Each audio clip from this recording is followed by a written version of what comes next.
Hey guys, Ryan Coleman with Hometown Realty. So excited to tune in to Real Estate with Ryan. We're just having all kinds of fun here in the studio. Thank you for joining us. Now, my partner in crime is not here today, so April couldn't join us. She's not feeling well, so under the weather, but thank you for tuning in. So we've got a good show for you. So I've got my rookie crew in here, got Holly in here, got Daniel in here. He's remoting in. It's just a party over here at Real Estate with Ryan, having a great time. It's a teamwork, man. Teamwork's to make this show come on the air every Saturday. So thank you guys for tuning in. Hope you're all doing well. And like I said, we got a good topic. We usually do a lot of congratulations. We do a lot of thank yous, but we're going to kind of skip that today. I want to focus the first segment of our show. We're going to cover two topics. So the first thing we're going to talk about is open houses. Yes, open houses. Even in the real estate market today, you see plenty of open housing signs, whether it's a builder, whether it's homeowners, or whether it's agents. Open houses are used widely across the U.S. So we're going to talk about open houses. And then the second segment, the old short sale. Yes, short sale. Haven't seen those in a couple years. We're seeing those more in the marketplace. I know we're doing one now. We're helping some buyers and some sellers. So in the second segment of the show, we're going to talk about what you need to know if you purchase a short sale, what you need to know to buy a short sale, and those tips to look out for to steer clear away from a short sale. That way you're not caught into a deal for 6 or 7 months and lose your forever home. So let's talk about an open house, guys. So you guys are tuning in, or maybe you bought and sold real estate, and everybody kind of knows what an open house is. But basically an open house is usually done on the weekends. They're done by agents, owners, and builders across the country. And it's a way for owners or potential buyers to look at properties that they haven't seen online. So if you're in a subdivision or if you're relocating in town, that you can go through an open house.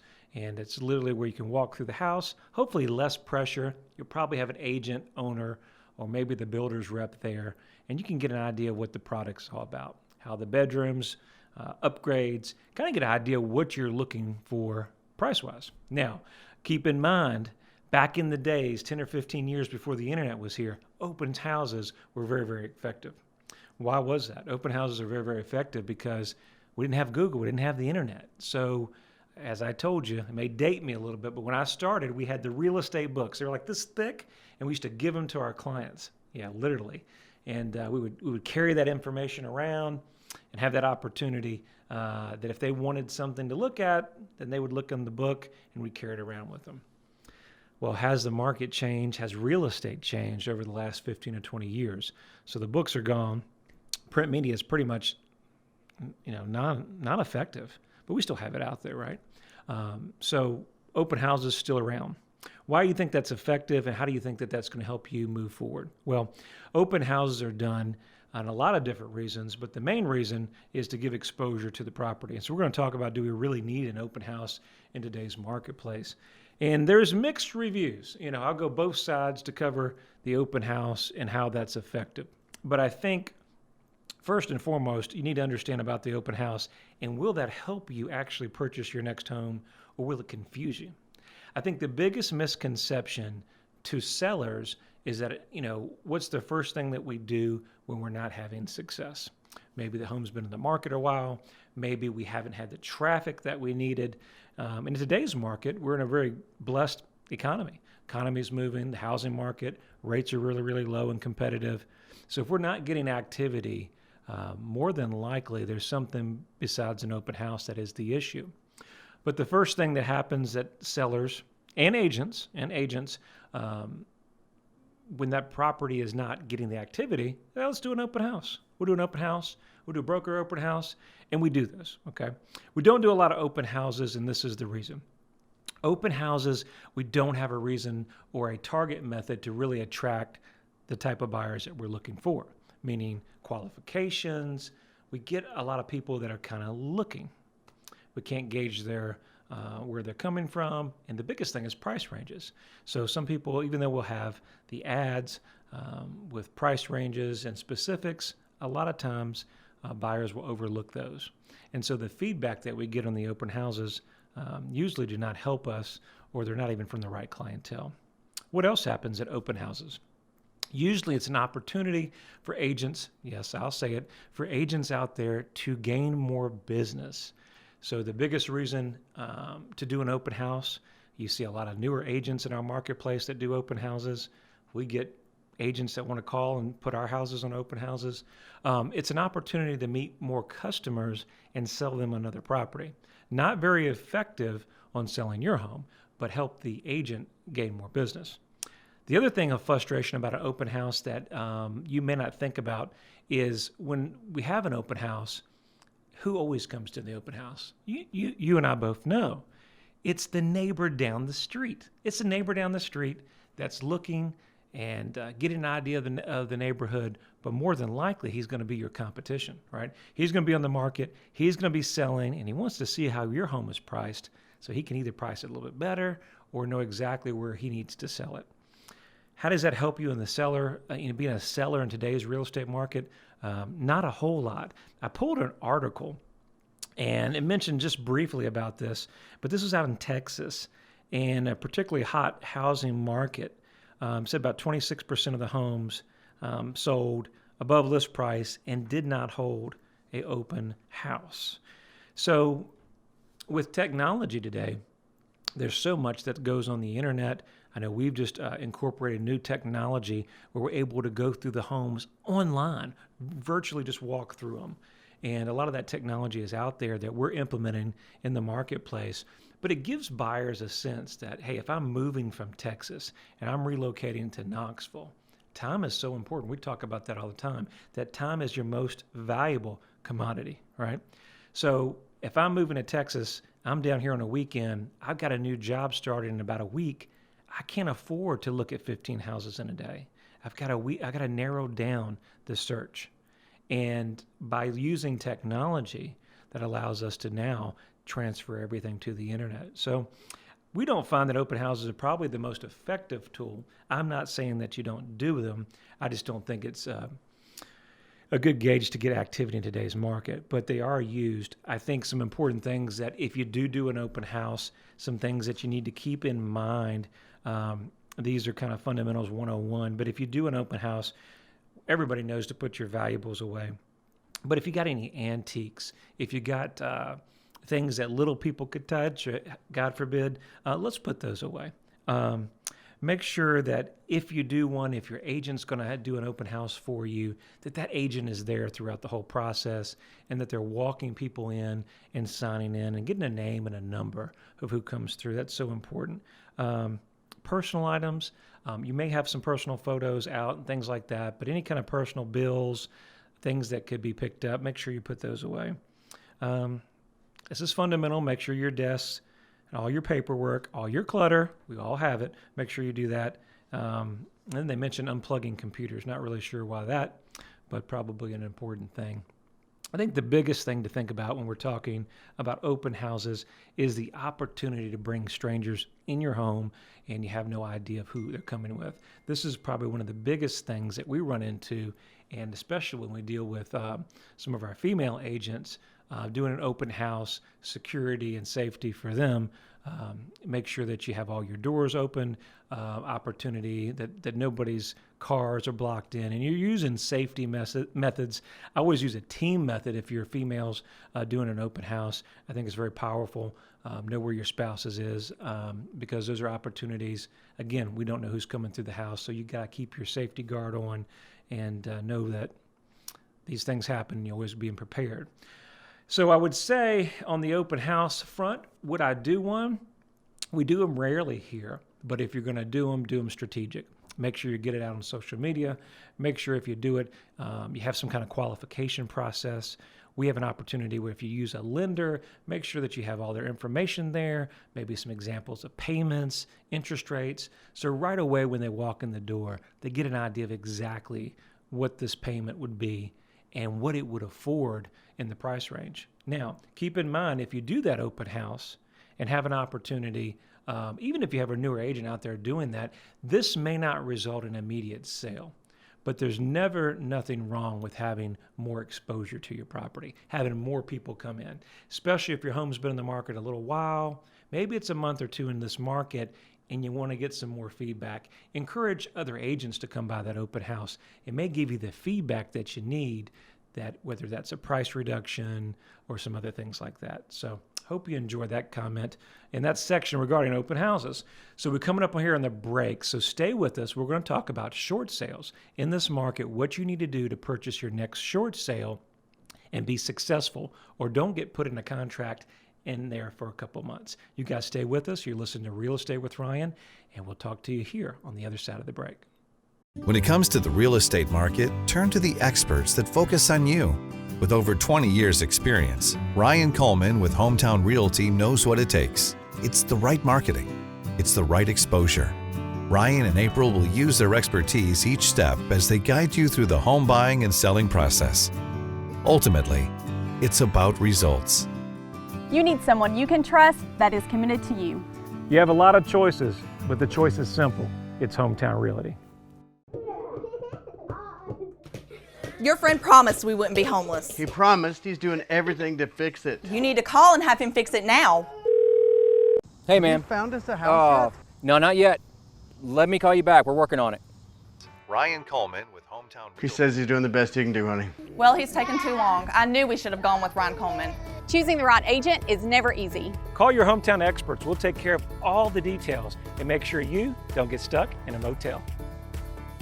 Hey guys, Ryan Coleman here, back with Real Estate with Ryan. Thank you for staying tuned. Again, if you're tuning in for the first time, my name's Ryan Coleman with Hometown Realty. We come here every week on the radio. We talk about real estate. We talk a little bit about everything. My wife is always usually with me, but she's not in today. So solo in the studios.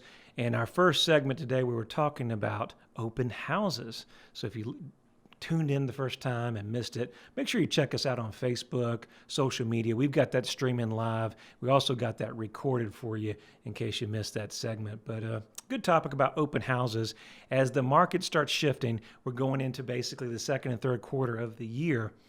Our good friend, the short sale, if you remember those a couple years ago, short sale was an opportunity in the marketplace where, if you know what a short sale is, or maybe not familiar with the real estate lingo terms, all it is basically the homeowner owes more than what the property is worth. So the short sale means, let's say, for example, I have a loan on the property that's $100,000. That $100,000, it's only worth $80,000. That's all we can get to the bank after commission, expenses, any closing cost, repairs. Well, guess what? At that time, the bank decides that it's in their interest to take a loss or a short sale. They end up selling the property below market or below what the bank owes on it, and the bank usually writes that process off, or there's another process or method of collecting that balance. But that is what a short sale is, and we've seen that back in the market between 2008 and probably all the way to 2014, but we definitely saw it between 8 and 12. And that is sometimes referred to as a foreclosure or a pre-foreclosure. Now, how it's different and how some people get confused with the process, on a short sale, the bank does not own the property. It's still owned by the homeowner, and the homeowner controls it. They have utilities and things like that. But the homeowner either is behind on payments or has a big gap of what the home is worth and what the home will actually sell for and what they owe. And sometimes that causes a hardship. So not only does it mean that the owner is behind on payments, we've done plenty of transactions, and we're doing one now where the homeowner has never missed a payment. But give you an example, a gentleman was transferred into work, was in an area forever. It's kind of a remote area, and he's got a higher priced property that will not sell at what they owe on it. And so it's caused some hardship for him being out of state for several years, that now he has two homes, and it happens all the time. And so what we're going to hopefully do is have an opportunity to work with the bank to get him out of that situation, to avoid all that money that he's paying every month, every year, that while the property is sitting vacant. The biggest challenge in a short sale that most people don't understand is once you've been transferred out of a job, this one had an issue here recently, never had a problem, but we had break-ins. We have things happen, a leak. Once a home is not maintained or you don't live there, all these things come up. And so that challenge and liability for the homeowner becomes greater. But when you buy a short sale, we're talking about things what you need to look out for in purchasing a short sale. Well, in today's marketplace, as a buyer, it becomes very, very difficult, right? So a lot of inventory is moving quickly. Some things that need price adjustments need adjustments, and they have an opportunity. And then there's short sales and some foreclosures out there in the market where they're actually a really good opportunity. So a short sale really means in today's marketplace that you can get something and actually get a deal. Right, that's a deal. But you got to know how to buy, and you got to have some strategies to how to secure that property. So if you're working with a buyer's agent, or if you're working with an agent to help walk you through that process, there's a couple of things that you need to know. I think the first thing that you need to talk about and have an understanding is with your agent to understand that whole process, because it's never easy. And you need to know what to expect in that short sale. Short sale usually starts like this, that when the bank gets an offer, it takes a process to go through that. That could be a 60, 90-day process or longer. Some of these banks could even take longer. So you need to be flexible about your moving. Now, that being said, some short sales could be done in 60 days, very rapidly. It all comes down to the agent that you're working with, the experience, and how to handle that whole process. Our biggest challenge as a listing agent or working with the seller, we've got to have great sellers that we can work with. The biggest frustration on working a short sale is not having all your paperwork, not having all the information that the lender will need. So the lender's going to ask you as a seller some information about your pay stubs, where you work, cash on hand, and really most importantly, your hardship. And it's important that you come up with that hardship letter to explain why you're selling and how the hardship has affected you and how you need kind of help to get out of the situation. Sellers don't understand, but most people really don't know this, but I don't think it's talked about that much, but sellers have an opportunity of two phases in the short sale. You have one where you can write the transaction off, and more than likely it's going to settle on your credit. And number two, you have an option where you can pay back the difference over a period of time. And most banks will always take you up on that opportunity, depending on what the balance is. They may mark your credit as settled, okay? But when you enter an agreement to pay that balance off, whether it's 12 months, 24 months, or whatever you can negotiate, they'll mark it as paid as agreed. Now, it all has to be in the contract. It has to be done. Maybe you want to bring your attorney in when it gets to that point. But it can be negotiated that way. That really makes a win-win for all parties. The bank gets a transaction closed and off their books. They get all their money back. Maybe it's spaced out. The homeowner solves the problem of electricity, vacant home. The market's not going down further in value or changes, and then he's further behind on equity position. And at a position when you pay everything back, your credit is as perfect as it was before. So perfect opportunity. We do a lot of them. You just have to have somebody that has the experience and has done it multiple times. It's not a fun process. It takes a lot of work. We've got a great team here that works with us throughout that process. And so that is one of the bigger things that most people really don't understand. When you buy a short sale, make sure you understand your comparable sales in the area, in the market, because you have to understand what the bank will obviously take. When we do a short sale, most people don't realize that they're going to do the kind of basically comparable search, but the bank's going to do two appraisals. There's something called a BPO, which is a broker priced opinion. That all that means is bank's going to hire a real estate agent to go out and look at the market, look at the property, and come back with a real estate broker opinion of what that home is worth. And then they usually do a second opinion, which is an appraisal by a licensed appraiser. If your offer is ever 20 to 30% of the mortgage amount, more than likely you won't see the negotiator's desk, meaning a lot of times the banks will not even consider such a low ball or ridiculous offer. So keep in mind, even though it's a short sale, it does not mean they're going to give you the house. The bank still has plenty of options, and foreclosing is an option. Deed in lieu and things like that comes into play. If you're working with an agent in the marketplace now and you're considering making a purchase on a short sale, I think one of the biggest things that you need to take in fact is the actual listing agent's history of working with short sales. Do they have administrative staff that can help you through the process? How many have they done routinely, and how successful have they been? Some listing agents actually outsource those to other companies or independent companies that help you during that process. We have not been successful with that. We've never even tried it.